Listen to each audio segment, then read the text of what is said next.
Come close.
Is this camera? Yeah. Okay.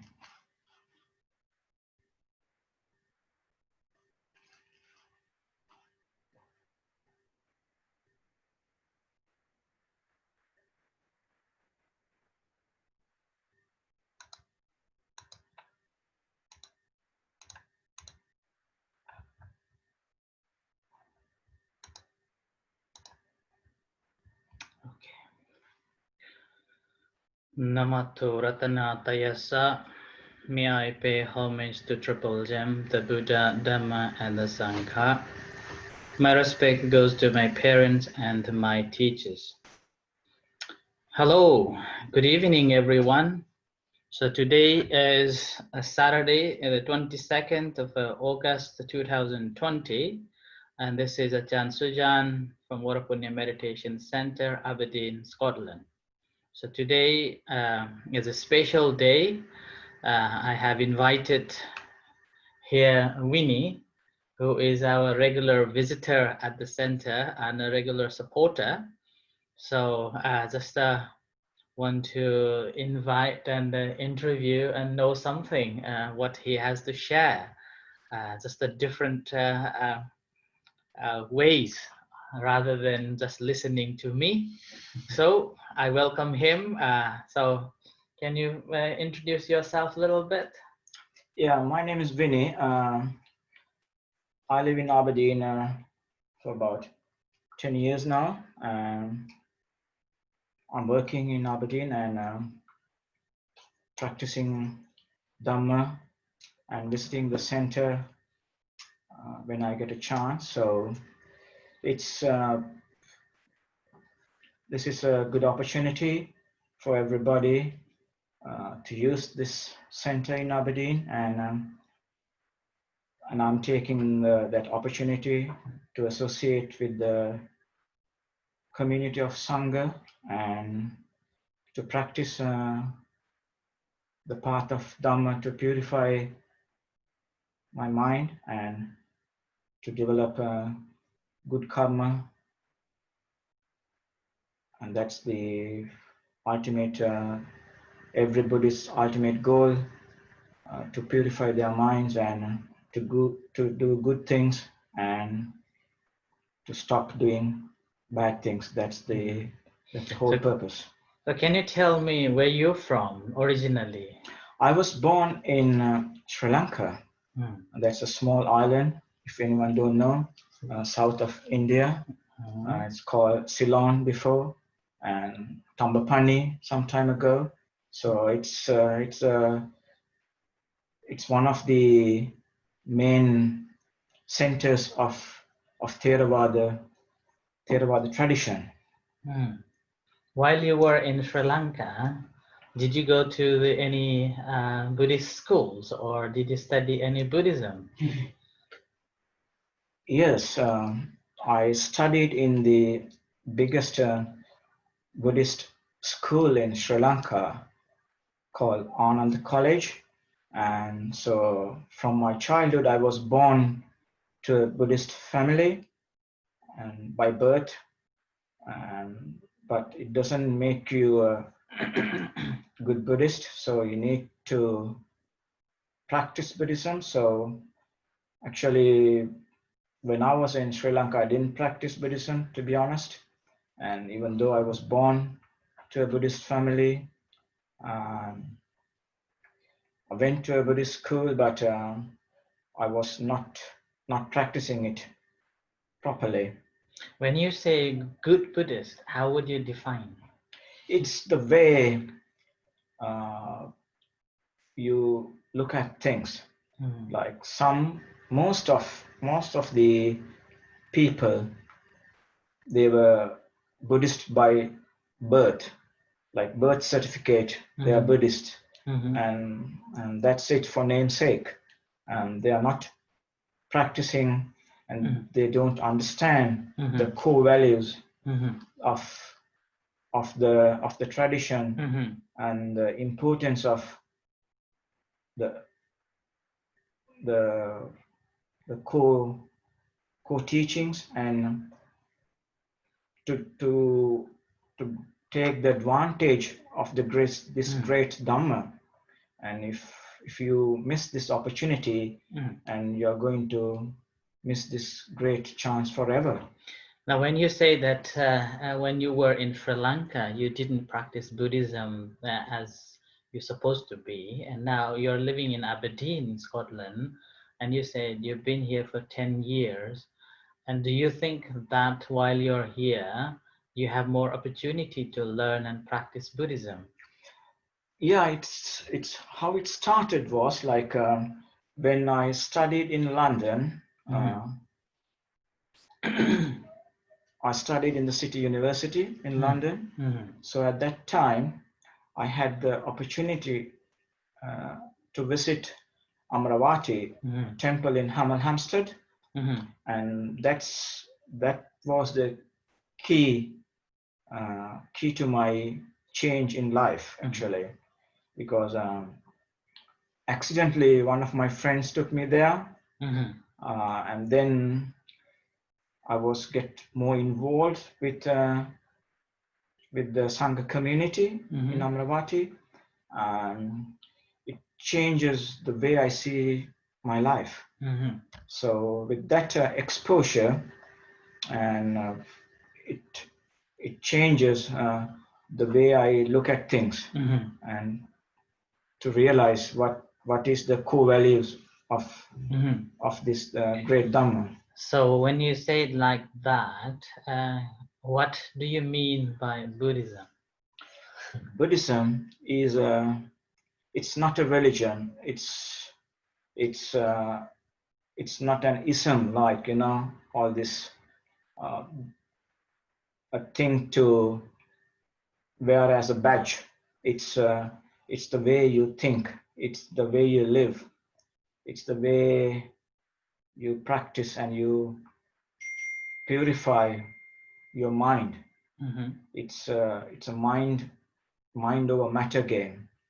It's not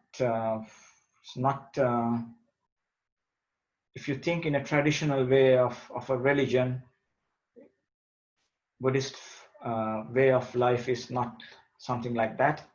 It's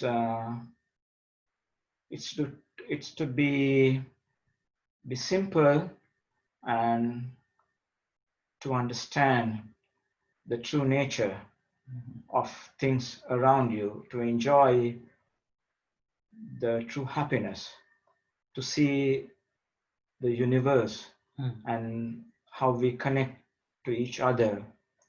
Because like Buddha is a great person, all the Buddhas who's coming to this world, and they teach one universal Dhamma, and it's the same to entire universe, and it's a very simple, however not that easy to understand because of the subtleness of the Dhamma. So you need to be you enter to this great Dhamma with a lot of faith, but you will end up with a lot of wisdom. and that's the key. So in that case, what do you see the difference between, let's say, Buddhism in Sri Lanka and from your experience of Buddhism here in, let's say, in the UK or in Aberdeen? uh, there's no difference at all, because it's a universal thing. Doesn't matter the country where you live in, doesn't matter how you born, like to what kind of family background, what kind of cultural backgrounds, because this is beyond all the boundaries. The teachings of Buddha goes beyond all the boundaries. It is it's a universal thing. It's how you see things and how you practice, how you absorb things, and try to make your life simple and not to entangled and complicated your life with a lot of things. It's to make life simple and to enjoy the present moment. Mhm. So now we are facing a new era, and we are having this problem of this pandemic, COVID-19. And ever since the COVID-19 started, let's say about 5-6 months ago, people are suffering a lot. So how do you think that Buddhism help to deal with this time? The day we born to this world, that's the day the suffering started for us. So there's no end to this suffering. This entire world realm is based on suffering. It's sometimes it's the little bit of change of suffering, we misunderstood it as happiness. If it's the less suffering, then we think it's the happiness and the luxury. No, it's this entire thing is based on suffering. The universe is based on suffering, and there's ups and downs. So we'll get confused when it's less suffering. We think it's the happiness, and then we'll get uh, misunderstood, and we lose the plot.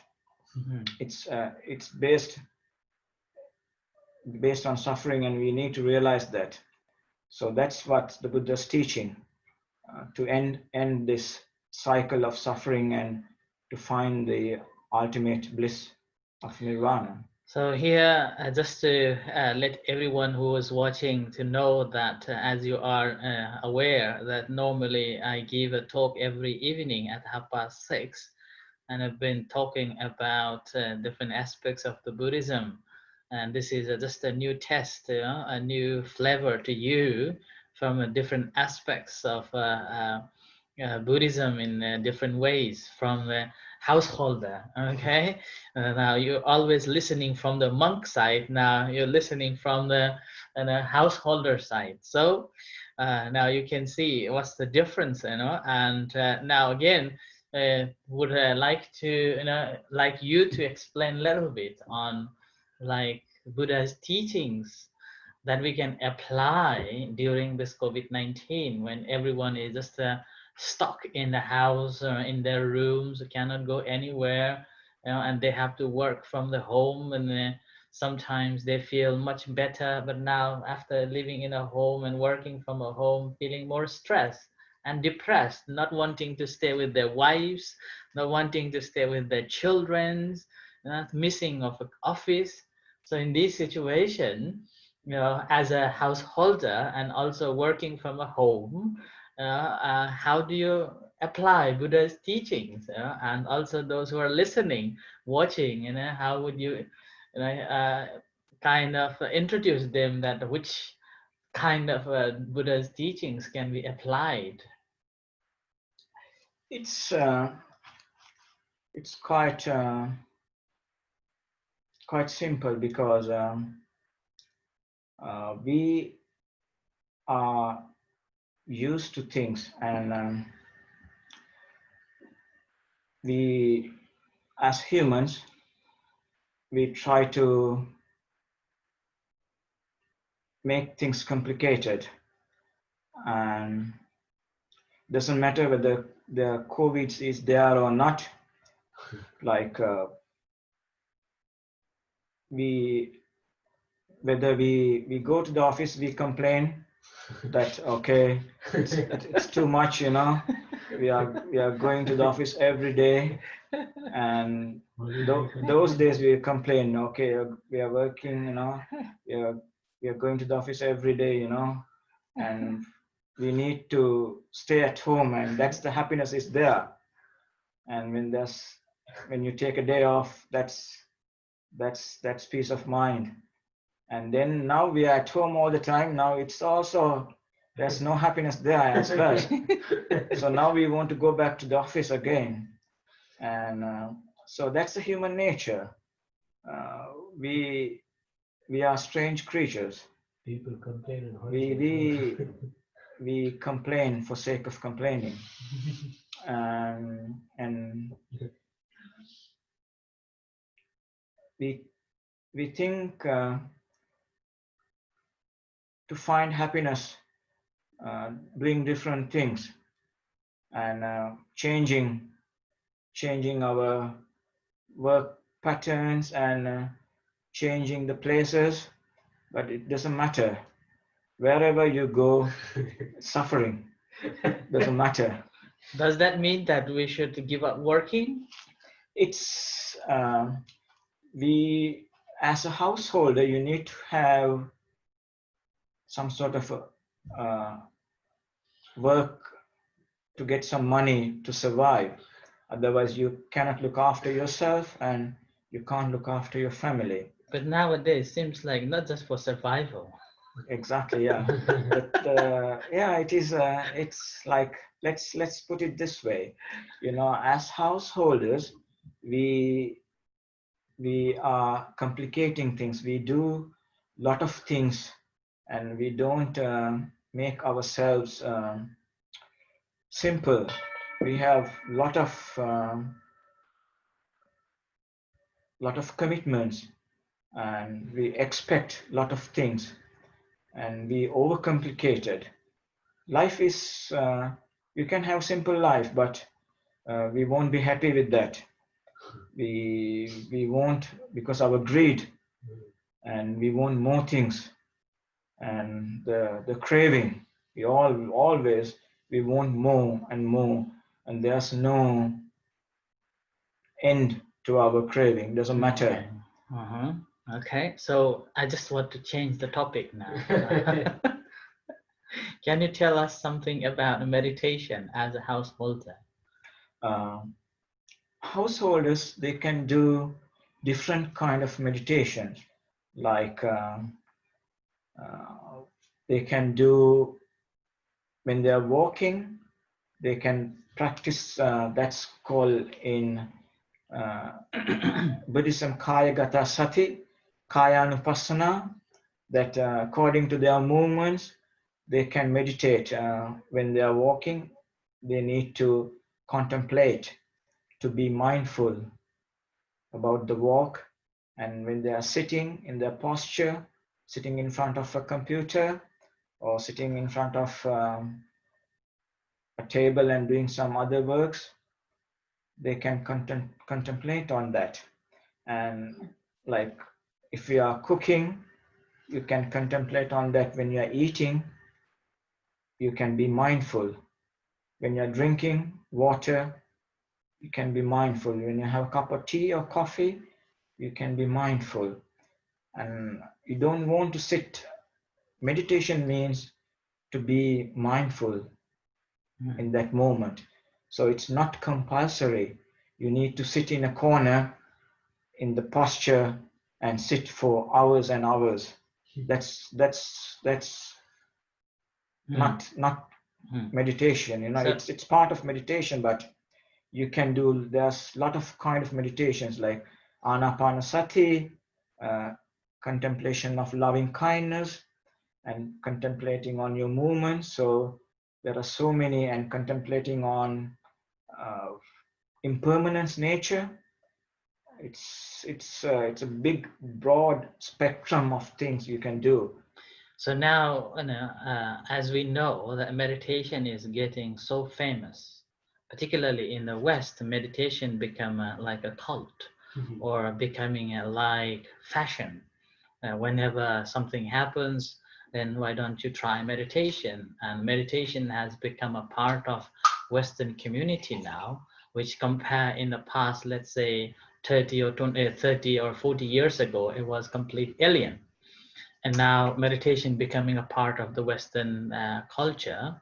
So as you being an Asian and also born in a Buddhist culture and a Buddhist family, what do you see the different, the meditation in Asia and in the West? And as a householder, the second question is, what the householders expect from meditation?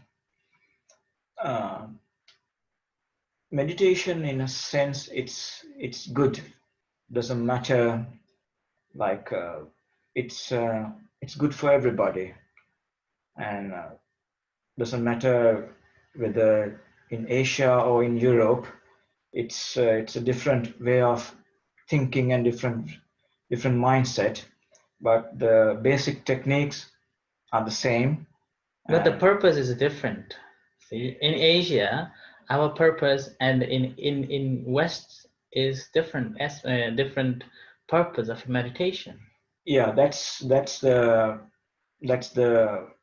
biggest difference. Yeah. Like in Asian countries, like there are anapanasati and vipassana.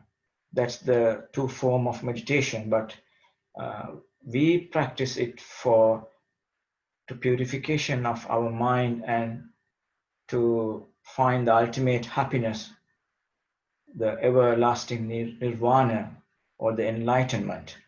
But in Europe, they are using that technique in a different way to relaxation and for stress, reducing stress.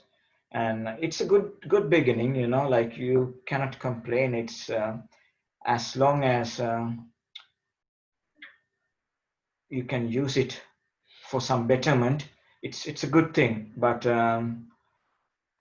it's in your understanding, what do you think that the Western communities are turning to meditation? Do they have the same purpose like, let's say, Buddhist in the Buddhist countries have got from the meditation? it all depends. You cannot say, because it all depends on the teacher and how good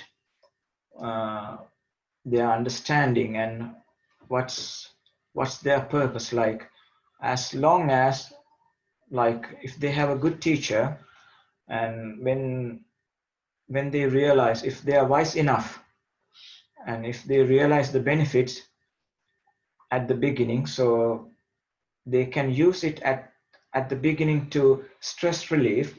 But in later stage, when they have understood the great insight of the meditation, the Westerners can use it for purification of their mind as well. All depends on how good their teacher is. So that's why Buddha says you need a Kalyana Mitra. That's the beginning of the path, and that is the cornerstone of your success. As long as you have a good friend, we call it Kalyana Mitra, to put you in the right path, to teach you with a lot of compassion, and you will find the ultimate goal. What do you think, as being in the West, Western people also come to contact with you, when they talk about Buddhism or Buddhist meditation, what is their expectations are? They are mainly using it for stress relief and to find some sort of a temporary fix for their problems. Mm. It You cannot blame them as well, because they didn't have understanding and good exposure for the teachings of Buddha, but at least they are getting some sort of benefit. So it's in a way it's better than nothing. In your understanding, how Buddhism should be introduced To the Western world. In the West. Doesn't matter whether you are in East or West, because Buddha's teaching is for this entire universe. Because the one Buddha is his teaching is under the, because Buddha's order, his power will conquer 1 trillion worldly systems. We call it 10 to the power 12 sakvalas, the universal systems. One Buddha's that is his order. When Buddha state a Vinaya, that the teachings of there are three core teachings of Buddha: Sutta, Vinaya, and Abhidhamma. The Vinaya is the code of conduct, and when there's a code of conduct and the Buddha's teaching, it is it to cover the entire worldly system. So doesn't matter where you are in this world, the teachings and the practice has to be the same. Okay, so we cannot deviate, because Buddha has done all the experiment and the hard work, and so there's Buddha did not leave anything for us to find anymore. He has done the experiment and all the hard work is done. Now we have to follow and go on his path. Okay, thank you. So we're just running out of the time, because this is just a half an hour interview. We have located for only half an hour talk. So my last question: what is your advice to the non-Buddhists? My just advice in a few to words. Non-Buddhist is it's first listen to talks of you need to select a good teacher and select to simple Dhamma talks and practice at least the 5 precepts, and slowly it's a long journey. So once you put the first step, and then when you have a good teacher and good friend, and then they can slowly walk in the path, and one day they can find the true teachings of Buddha. So it's good to start now than be late. So there's always an opportunity, and it's doesn't matter you are a Buddhist or non-Buddhist. This is a lifestyle. This is a way of living, and anyone can practice. Doesn't matter your color, your religion, your background. It is developing your mind. Okay, so anyone can practice it, and there's no. Yeah. Okay. So thank you very much. Yeah, it's a short and sweet, and also those who are listening. This is just a new aspects of our presentation of the Dhamma talk. Okay, and I hope that you have gained quite a knowledge from talking to Vinnie, who's special guest today, talking on his experience and his understanding of Buddha's teachings. It's just give you a different ways of entertaining or the Dhamma to you and enlightening you. So unfortunately, our time is just run out, and we have to join the evening chanting. So again, thank you very much, Vinnie, for coming and joining with us, and then thank you everyone for listening and joining this talk. And in a few moments time, we will have a chanting and guided meditation. So you're most welcome to join with us. And otherwise, we will see you again tomorrow at the same time, 6:30. And thank you very much, Ajahn, Thank for you. inviting me, and all my teachers, and especially my lay teacher, Samindarana Singh. I would like to pay respect to all my teachers and Mr. Samindarana Singh. Thank Thank you. you.